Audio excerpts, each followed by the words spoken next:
These kids can make the whole thing on their phone, put it on SoundCloud, and be eating lobster with Drake in a week. And that was actually truly the seed which led to me investing in Facebook and Twitter, for me starting Wine Library TV. This is a true story. I don't tell it often. What is the most common complaint you get in your DMs? It sits around, most common complaint I get is, 1, 2,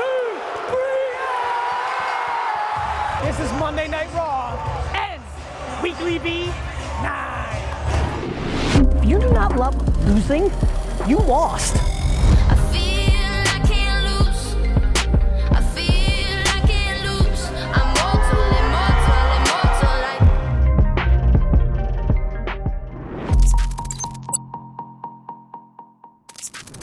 What up, vlog? Pretty busy day. All B-roll from what I'm hearing on this Monday. A bunch of big clients are in. Executives from Bojangles, the board I'm on. If you're from the Carolinas or Southeast, you know that incredible chain. A telecom company's in town. Some new business stuff. Just a busy Monday. Nothing too crazy. WeeklyVee. Sports cards. I've got the fever. Hey, yeah, I be flying with the angels every day, yeah. I play this fool, but life is great, fam. Ooh, I work 60 hours a day, man. Yeah, I'm built to grind, it's my escape plan. Ooh, it's way deeper than the payment. I play this fool, but life is great, fam. People's happiness declines Yes, after 30, that's 50 stupid. bombs out. That's a stupid study. Do you want to comment on it? It's stupid. I don't care about reports, I care about your individual thing. There's happy as fuck 39-year-olds. I'm happy as fuck at 44. Like, that's a generic study that took a base of certain thousands of people, and now people are like, oh fuck, I'm gonna be unhappy at 39. You're not gonna be unhappy at 39.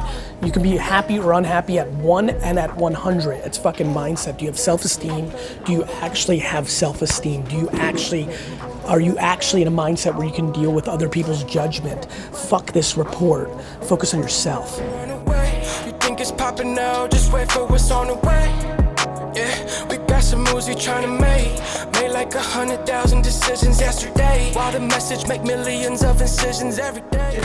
My question would be, what's your advice for Pinterest for a stay-at-home mom that wants extra income? So I think back to jab, jab, jab, right hook.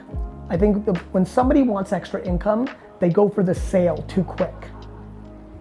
So they look at Pinterest, they understand, as you know, because you lead it for me, it's not something I'm spending a lot of time on, which, but there's plenty of other, thought leaders and users that are talking about it. So somebody stumbles across that concept the way I talk about TikTok or other things and says, yes, I want to do that.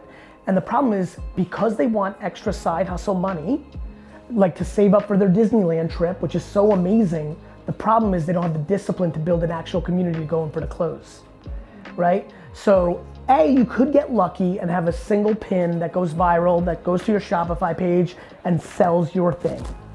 But the way to build in any platform, including Pinterest, is to put out a lot of content that's just valuable and may just come back to your blog or your shop without going in for that hard sell.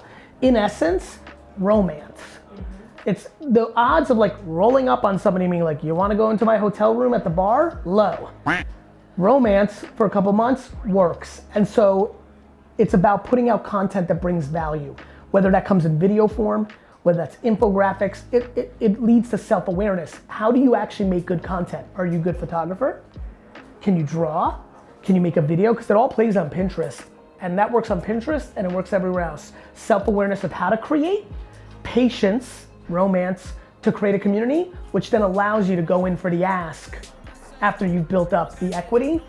The best way to make a little side hustle as a stay-at-home mom on Pinterest is to think about cashing in 9 months in, not 9 minutes in. No one taught me, I was like, damn, fuck it, I do it myself. No one put me on, damn, fuck it, I do it myself. Everyone's scared to go talk to, fuck it, I do it myself. Everyone's scared to be number one, fuck it, I do it myself. Whoa. Better cash out every month off a coach. I've been on this way before I had. There he is! Let's go! Brah! He's a beast! I can take him.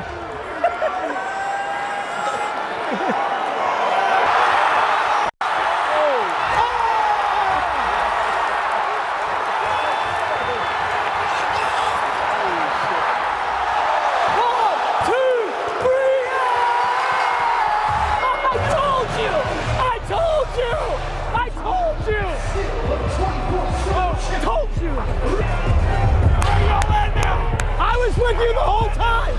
I was with you the whole time! She's the ref!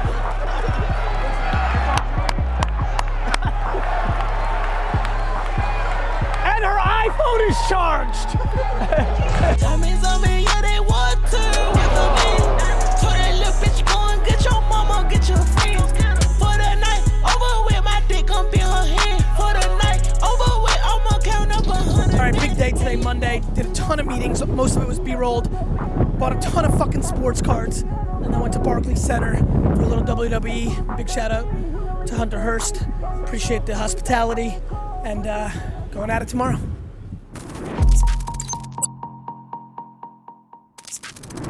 AJ and I got into tech because I read an article in a magazine that I picked up on a trip to Napa called a magazine called Business 2.0. This is a true story. Yeah.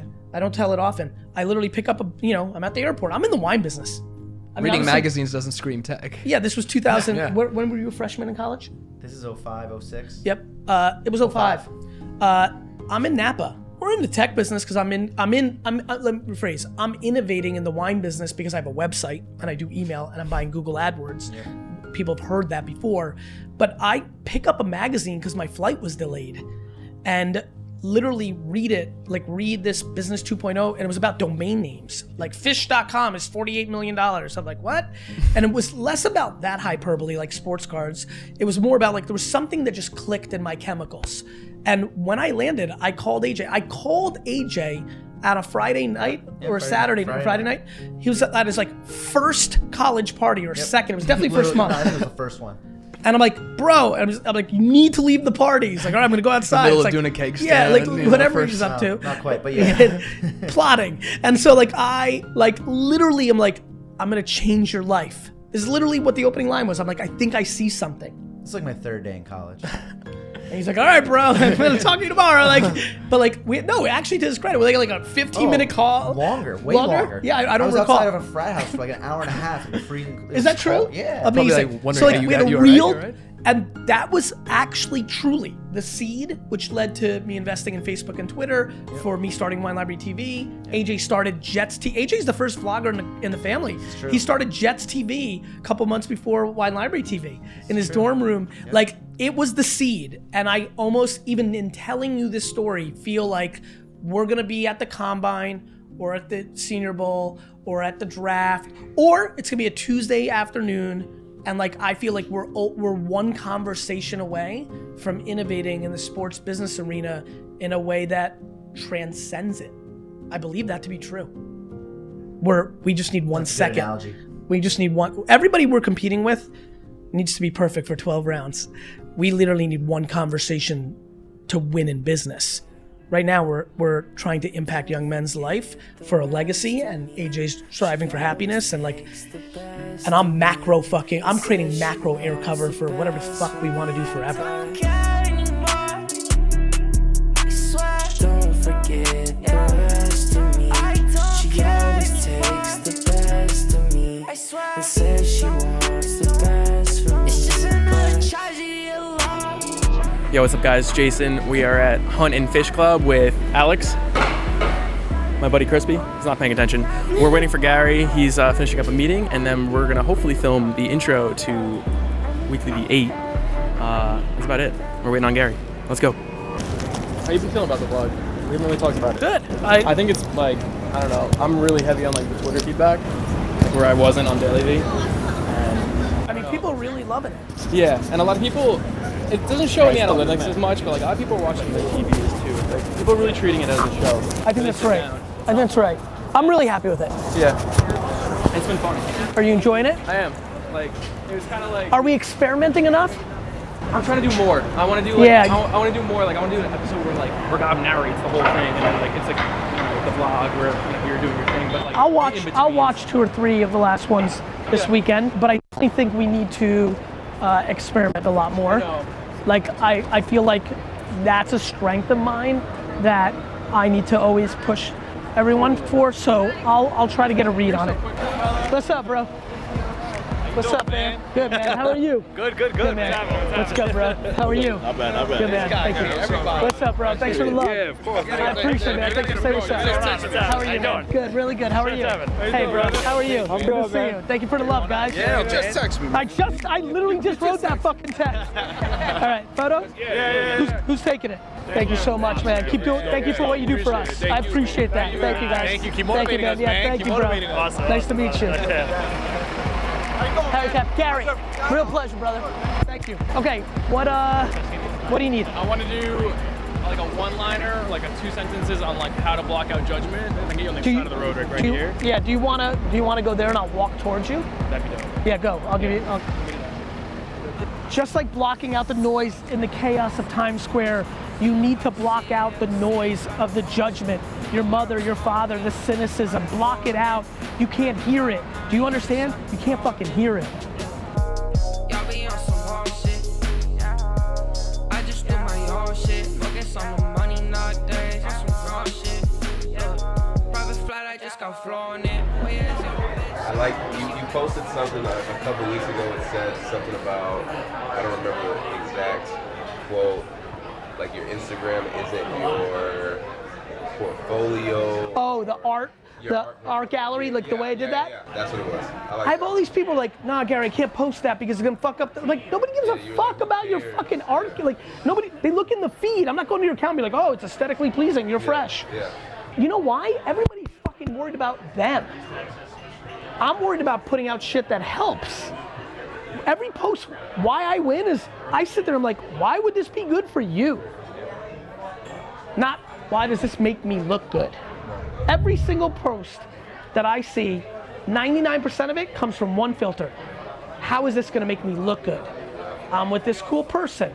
I'm with this hot, good-looking person.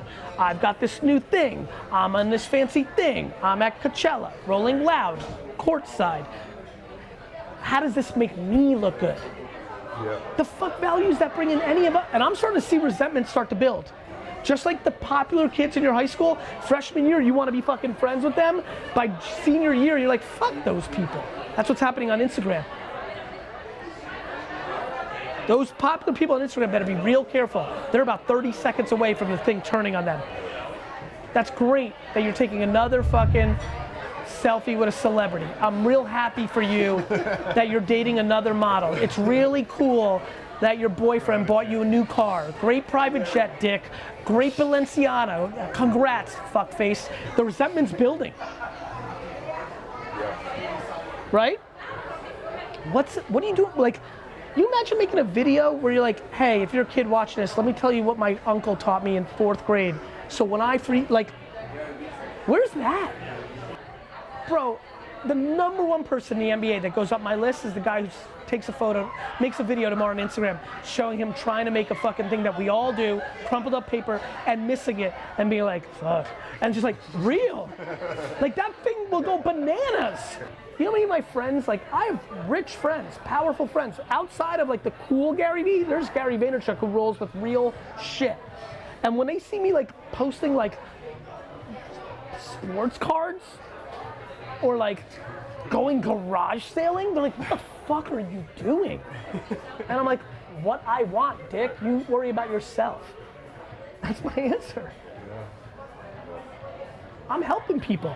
You know, people, like, when people don't have money, I read my comments. They're like, cool. Step 1, be rich. Right? Like, you know, like, they're like, cool, Garyvee, like, you tell me to invest $1,000 in the sports cards. I don't have money. I'm like, I kept listening. I'm like, oh, okay, let me show you what I did when I had no money. Take $5, go garage selling, and make it 80. Take 80 the next weekend and make it 130. And the sports card thing is gonna make kids rich. I'm about to make a bunch of kids rich. Rich. And Mark, I think once people start making the world about happiness, not money, then this is gonna make a lot more logic. Because a lot of people go for it, have a nice home in Summit, New Jersey right now, make $412 a year, life is good, kids in private school, good shit. Even Jersey Shore house, like good shit. And they're gonna listen to us two Jersey bozos and they're like, fuck it, I'm unhappy, I'm going for it. And the story for Hank is it's actually gonna fail. Because what Hank was a number 6. He was a number 6, a great number 6. You know, it's the Scottie Pippen thing. Scottie Pippen is all-time overrated in my opinion because he had a great all-time number 1 hiding it. And when he went to Portland and he went to Houston, no. And by the way, Hank right now at $412 a year is listening to us and go for it. Let me just finish this thought and I can see you want to jump in. Go, you have to go? No, I have to go. Oh, you have to go to the bathroom. So go, I'll finish this. Go take a peek. So let me finish my thought. One, I find it fascinating that Mark couldn't hold it. Like, I just think that's all-time interesting out of all the things. Number 2, on the Scottie Pippen thing, it's not to razz Scottie, and of course this is coming from a Knicks fan who's bitter. But Hank, if you're listening, Mark's right, not because of the money, but because of the happiness. Because you're 44 and your life is good, but you hate your fucking job. You hate it. You really know you actually hate it, but you like your life. What you need to ask yourself is, do you like your life because of the financial things that are happening and you look happy versus actually being happy? Because I can tell you when you make that jump and you fail and you have to have the shame, and that's the word I'm gonna use, the shame to move your family out of Summit and move into another town. And you got a 12 and a 9-year-old who are now crying because they're going to a different school. And they went from being fancy to maybe less fancy. Like, that is a lot of carnage that most people don't have the stomach for. The problem is that nobody tells you is that at 72 years old, you spend the next 20 years of your life in regret because you weren't happy. And that is not fucking easy. And I don't say this lightly, but when I hear Mark say, go for it, I actually understand it because I spend a lot more time analyzing what 70 and 80 and 90-year-olds say. And I understand why a 44-year-old doesn't have the strength to disappoint their kids or to look stupid in front of their friends or to like confuse the world. And it's easier at 27, even with a new kid, than it is at 44, which is why I love the internet. Mark and I are we would be totally different men in our careers if the internet didn't come along. If you listen to his stories, Google and diapers and landing page and $500 check and the pit, we are the byproducts of our age, of the entrepreneurs that had practical opportunity on the internet that would have never existed if we were 40 years earlier. That's what I want for everybody to realize. We understood that, and that's what we navigated on. You can have a side hustle too. So we talked about Hank quitting. Let's talk about Hank instead of golfing for 4 hours on Saturday. Let's talk about Hank instead of coming home and having a glass of wine and watching the news, the Daily Show, or sports. If you're really unhappy with what you do for a living, give me back those 14 hours that you waste each week and set up a landing page, set up an Instagram account around Star Trek or soccer or sports cards. Side hustle practicality with patience where you build it, where Mark and Lev had to look at each other and say, fuck, maybe there's something here now. Notice what he did. He did what I do. Do shit. And then let the market show you there's something there and then grow, right? Like the time. This goes, brother, it's the weeds. It's pulling the weeds. Too many people are entitled and don't want to waste their time when their time ain't worth shit. Like the way she work, yeah. She always puts me first, yeah. And I know I've been around, but I swear you got the best on earth, yeah, yeah, yeah. What is the most common complaint you get in your DMs? It sits around, most common complaint I get is around lack of patience, really. Like, hey, Garyvee, I've been doing this for 3 months, nothing's happened. Or, you told me to try things, I've tried 3 things, skiing, cooking, and garage sailing, and it doesn't work. You know, it's like, it's a game of looking for excuse of why the practical advice isn't right. You know, like, common complaint is, I tried, now, see, like, literally half-assed efforts as an excuse to not actually do it. It's like doing 1 push-up and being like, yo, doesn't fucking work. What's one piece of advice you would tell every teenager today? I would tell every single teenager in the world that other people's opinions are the biggest poison to their happiness, and that them worrying about what the popular kids think, them worrying about what, you know, some of the random comments in their TikTok or, you know, Instagram are, them worrying about other people's opinions is the easiest way to continue to be unhappy, or how to build a foundation of unhappiness, and how to get insular with themselves and focus on themselves, and more importantly, don't judge others, which then lets you not have their judgment hit you. That whole thematic. How did you, I mean, I know you were kind of like naturally had that in you, but is there anything that you like realized when you were young that? I think getting picked on for not speaking English was a huge help, because I somehow, through luck of DNA or circumstance, got comfortable with being on the outside. Everyone's so desperate to be on the inside, and I got really happy on the outside. And you see where I'm going? Yeah, it's an interesting way to put it. I never thought of it like that. Yeah, I feel like I got comfortable being an outsider, immigrant. You don't forget, this is a very forgotten little fact of my life. When I was a kid growing up, Russia was the evil empire. Like my entire first like kind of 8 grades, like Russia was the actual enemy. Like terrorism. And I was Russian, and like people like it was a thing. I was bad at school. And so I just got very used to being on the outside. And did your parents? I ate like weird food. Like, you know, like my friends would come over and they're like, "What's that weird soup your mom's making?" So I'm like, "It's borscht, bitch." You know, like I got very comfortable on the outside. I don't need other people's acceptance. I need my own. And then that is deep fucking happiness. Did your parents help you with that, or did Yes. you just figure that out on your own? No, I think they helped me by loving me. My mom loved me, but she loved me so much, but she didn't coddle me. That's, you know, this is why I talk about perfectly parented and circumstances. I got love, but I got punished. There were circumstances. When I got out of line, she spanked me. When I got bad grades, she punished me. But I was the best. It was just like, get your shit together in school. There's accountability. There was no delusion. I was on the outside. I was on the fucking outside. And I played in games that were merit-based and business. You got it? I liked sports and business because no parent's opinion mattered. Either I made $83 today shoveling snow, or I didn't. Either I went 3 for 4 in baseball and hit a game-winning double, or I didn't. I love merit. Nobody's opinion. That's why I don't like the Olympics. Fuck the judges.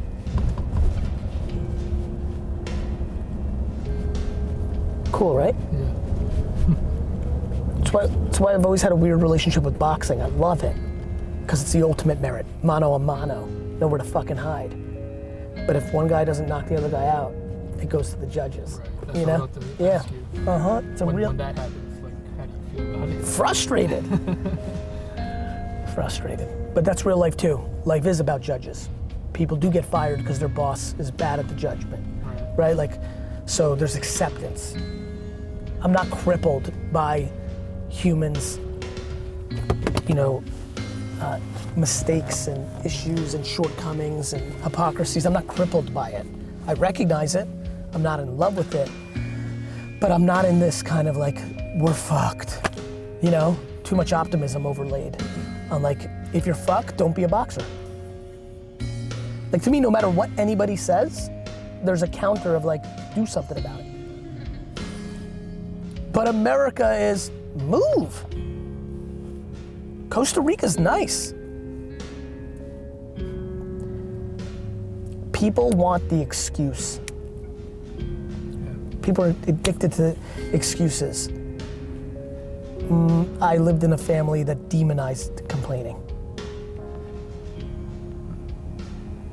Demonized it. Too much. I think it led to not being able to be vulnerable, you know? So like everything in balance, but like demonized complaining.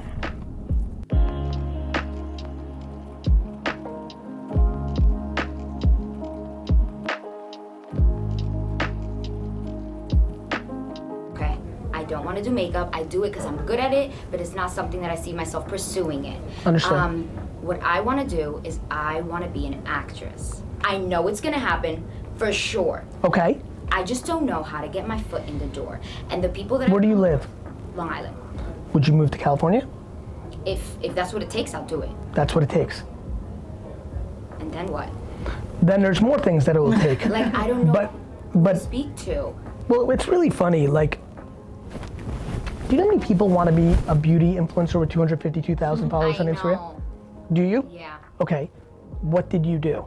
You just did. Yeah. People think they have to go take a course. People feel like they have to go and have a connection. You just did. Yeah. What you can also do is do that again. You could move to California. You could go to auditions. You can work in co-working spaces and be around people and stumble into people. You can thoughtfully look at every single person who likes one of your photos and look at their profile and see if they work at CIA or WME. You can do what you've already done at your young age. You did, which is why you have what you have.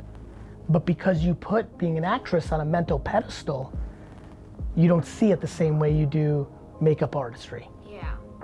Yeah, because I feel like I have just...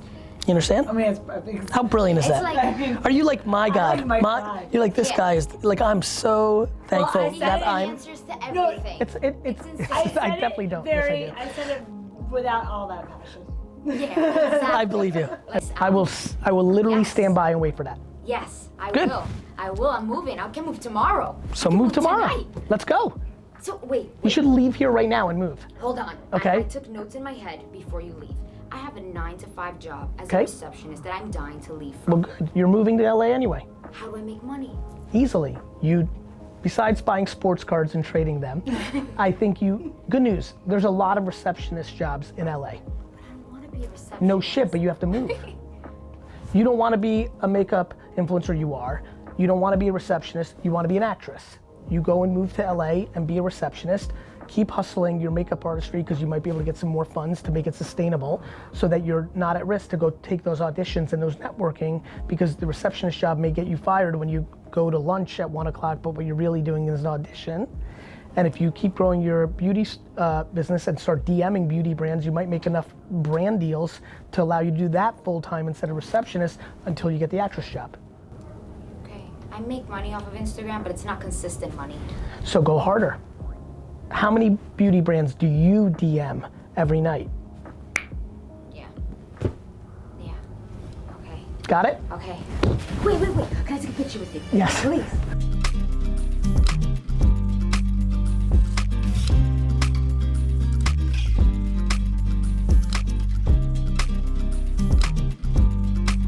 What could Hershey's do? I think that they should get into meaningful chocolate extensions. I mean, when you hear Hershey's, you hear chocolate, right? And so whether it's direct-to-consumer chocolate shakes, protein shakes, like line extensions where chocolate has permission.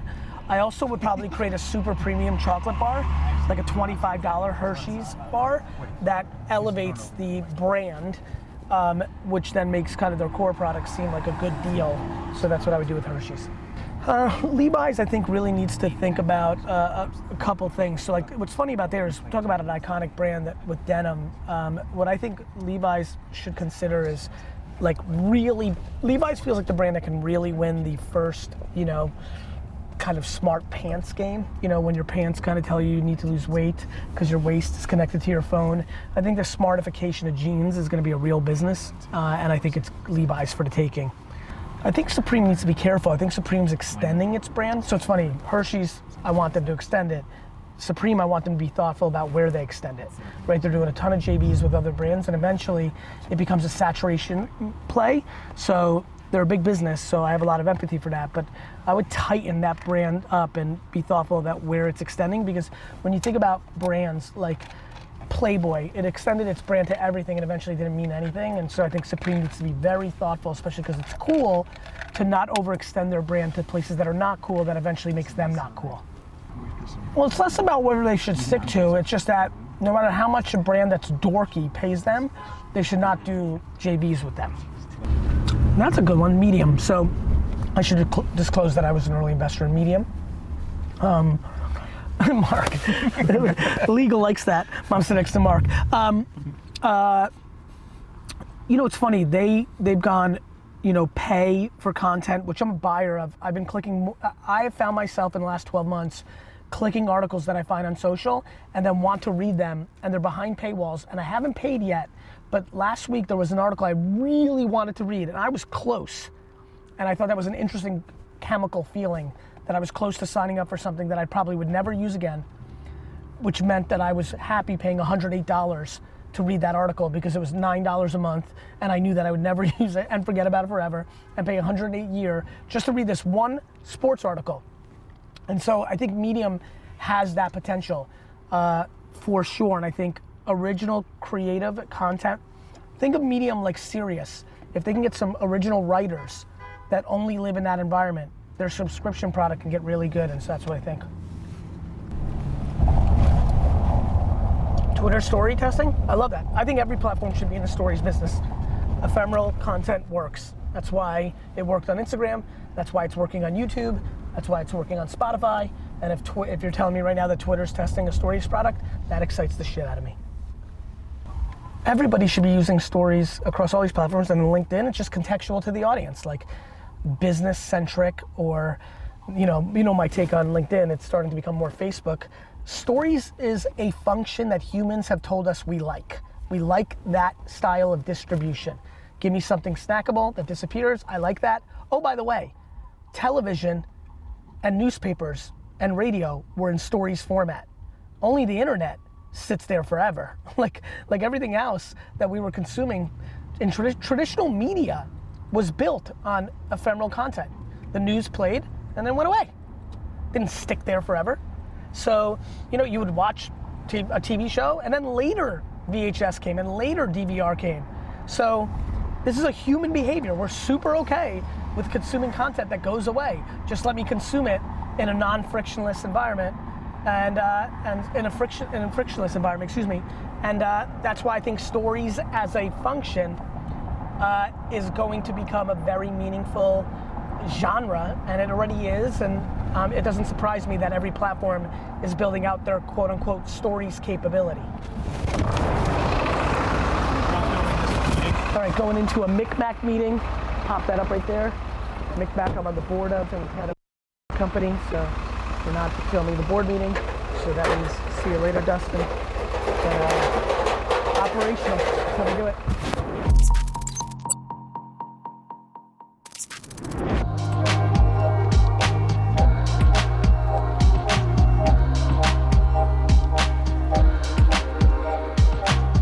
Yeah, and not only that, you know why I'm so hyped in putting out what I'm putting out? If I had Instagram DM when I was 14, there was no internet. If you want to be a producer, you can actually lay in your fucking bed or sit on the bus. First of all, thank you. You've got the technology in your pocket.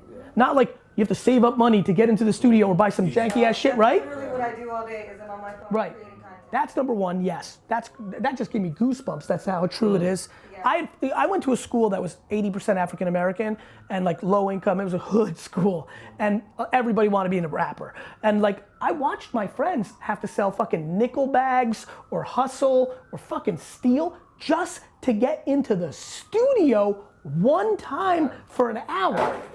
Don't worry about it. Now, don't even look at it anymore. Now, these kids can make the whole thing on their phone, put it on SoundCloud, and be eating lobster with Drake in a week. Crazy. So like, I just want them to have that perspective. Like no, like it's never ever been easier to live your dream.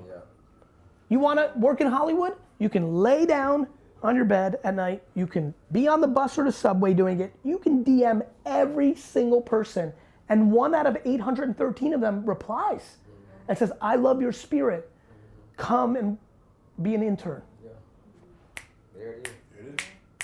There it is. It's real. The internet is real, and I don't want to. Listen.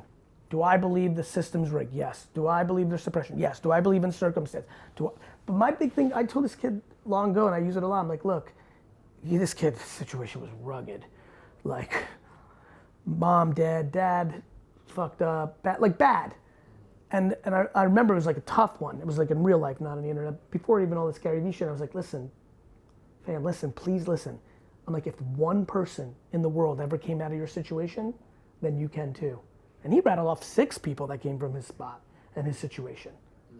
I just need people to remember that. What happened is, whatever reason, we had the right mentality through either parenting or circumstance or just natural DNA that let us look at adversity as a springboard to success, and a lot of other people are insecure and take adversity as what folds them. And that's why I'm putting out so much content to try to build up their self-esteem. Makes sense. It's right? Makes sense. The reason you did that was you weren't scared of no.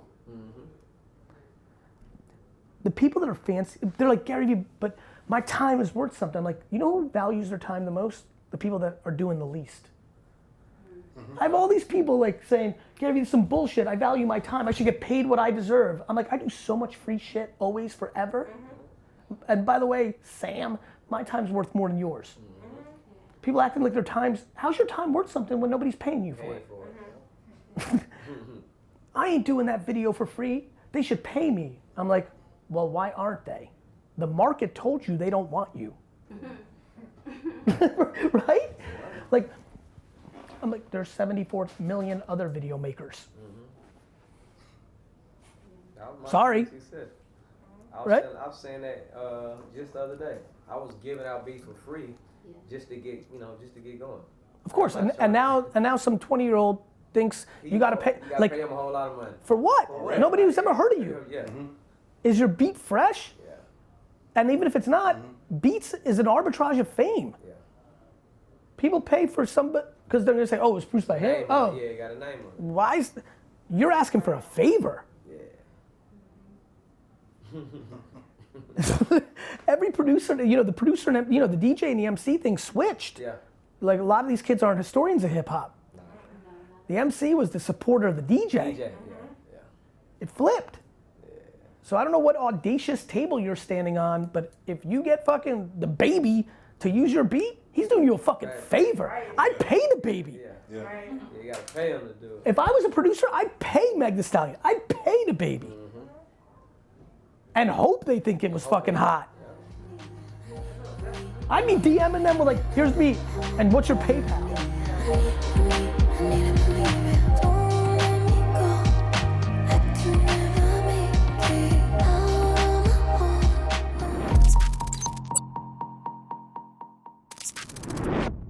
You talk about balancing being your biggest fan and being humble. How do you balance those two and manage that? By recognizing you can have opposite feelings. Like everyone's so scared of like, I'm a contradiction. No, you feel different things. Like, the reality is like, staying humble comes natural to me. I don't want to big time anybody.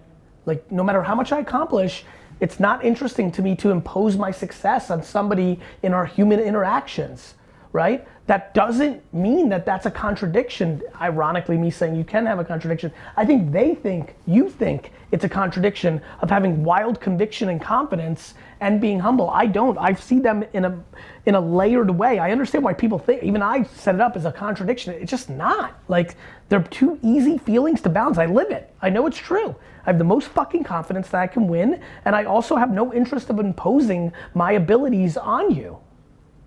The contradiction to, confidence is self-doubt, not humility. Humility is just kind. Cool. Thank you. You're welcome. Never heard you say that. Right? I don't, right? Yeah, it's just nice. Like, yes, I know that I've been successful in my profession and people admire you. What am I supposed to make you feel less than me? It's so stupid. You will grow a better beard than me. Like, I think that's where the humility comes in. It's like, cool, yes, I'm good at this, and there are many things you're better at than me, and like, yes, I understand that we're in the moment where what I do is cool. Like, sports cards is cool. I also remember when it was the dorkiest dork shit of dork.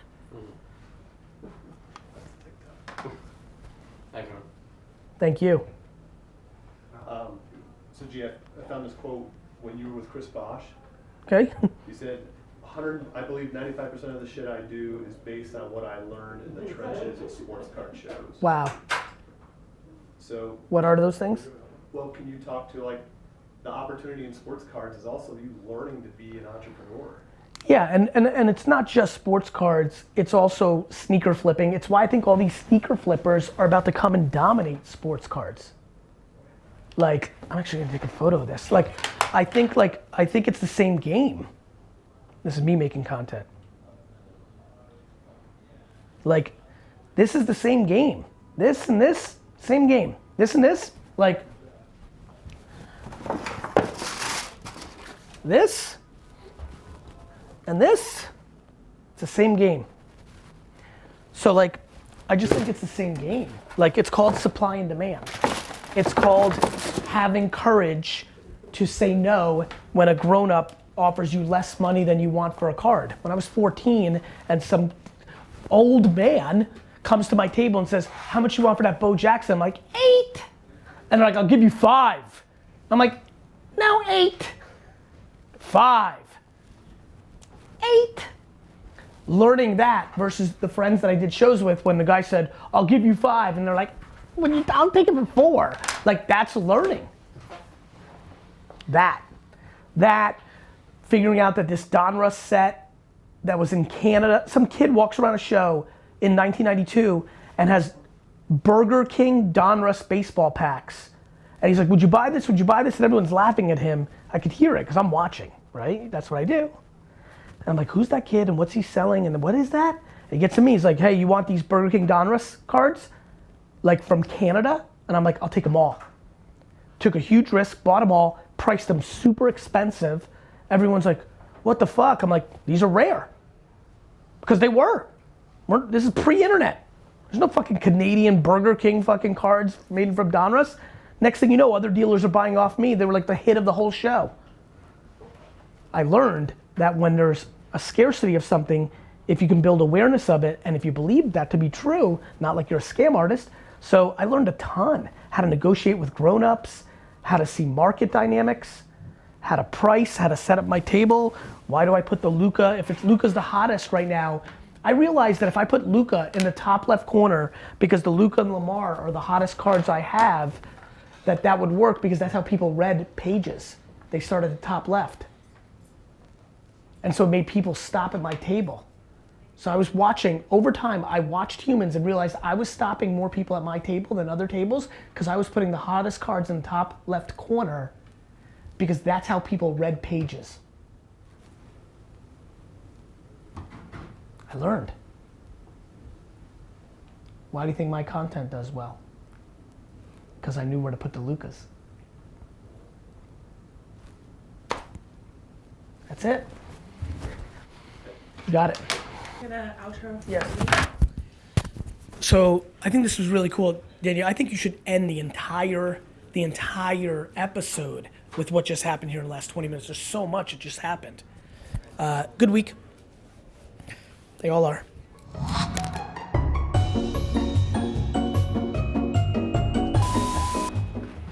Cards. Fuck this report. Focus on yourself. That was the truth. I wanted that. That's what we wanted.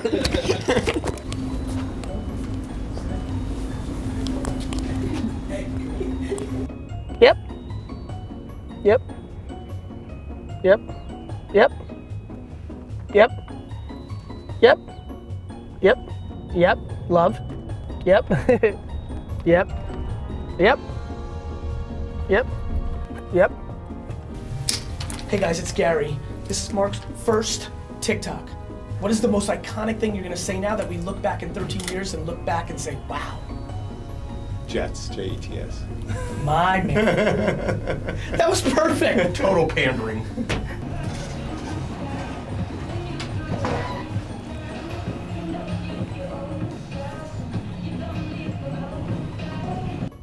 Uh, 2015. That's fun.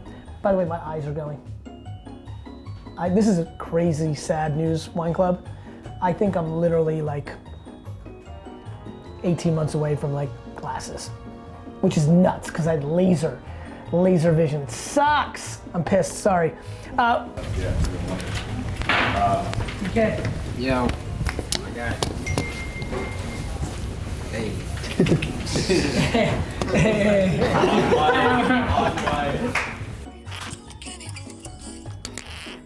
what I wake up to. That's me talking to my sleep when I wake up. 15 seconds. You didn't do WeeklyVee this week. There was a lot of hate on that. You should have I just. one clip. I only had one, so I didn't brand it as. You should have just told them. I know. Are you playing baseball cards? Yeah. Theme of the day. The day. The day. This is the theme of the fucking year. If you're not buying sports cards, you're making a huge mistake. Now, if you're not, I've been watching a bunch of you. A bunch of you have been dopes. You're not educated, and you're buying the wrong grading companies. You're buying the wrong grades. You're buying the wrong actual rookie card. Get educated for 25 to 50 hours, then start purchasing. Not because Garyvee said buy sports cards, you just buy random shit. Some of you go to garage sales buying $50 worth of cards worth 4 cents. 4 fucking cents. How many times do you get hit by those elevator doors, dude? Have a good night. Didn't you well? You guys stink. You stink. There's fire there. You don't know how to title. And I stink because I don't know how to title. Because I don't title. You missed that. Wine Text is not doing well without me running it. You want a title? Yeah, I think I'm better than all of you. You want to tell me 5? No, unless I get scheduled time to sit down and do it, I haven't been able to perform. And now that all my trips are canceled, I'm not doing anything. I'm not playing. I'm not functional. So are you buying sports cards? Alright, everybody out. The concept is I'm going to talk about how unbelievable I am at being okay with dropping balls. Cool. So you're going to go. Got it. Like. Let me set this up then. I'm just going to throw them all up and try to Hold up. catch them. You're going to say go, and I'm going to go. Give me 2 seconds. Make sure. High speed. T-Rock, can we make sure that when we use, like me, not me in the content, that we don't use your hand? Because your weird thumb is fucking my brand. Yeah. Thank you, T-Rock. Nubby thumb. It's my weird thumb. It's got a beautiful face. Nubby. Like, I wish I had his face. What do you? No, I like your face. I agree. I think you're a handsome dude. John, you like his face? I think he's good looking guy. I do too. People low-key really think D-Rock's hot. No, I don't sleep anymore. You should see who. Alright, let's take the photo. Okay. You know what that is? That's just clout off of me. Like he's winning. It really pisses me off. It's like completely leveraging my clout, D-Rock. I went there because I'm plotting. Nice. I just wanted to know. I'm a Because plotter. I used to go there back in the day. It was I fucking plot. They cleaned up the falls a little bit. I'm a plotter. Should I be a plotter? P-L-O-T-T-A? Yo, what is Gary up to? I'm not an entrepreneur, I'm a plotter. You know, there might be, this is literally why we document, because like my brain just went to like 13 years from now, like that being a term. The Instagram bio. Plotter, baby. Hey guys, I don't think I'm an entrepreneur anymore.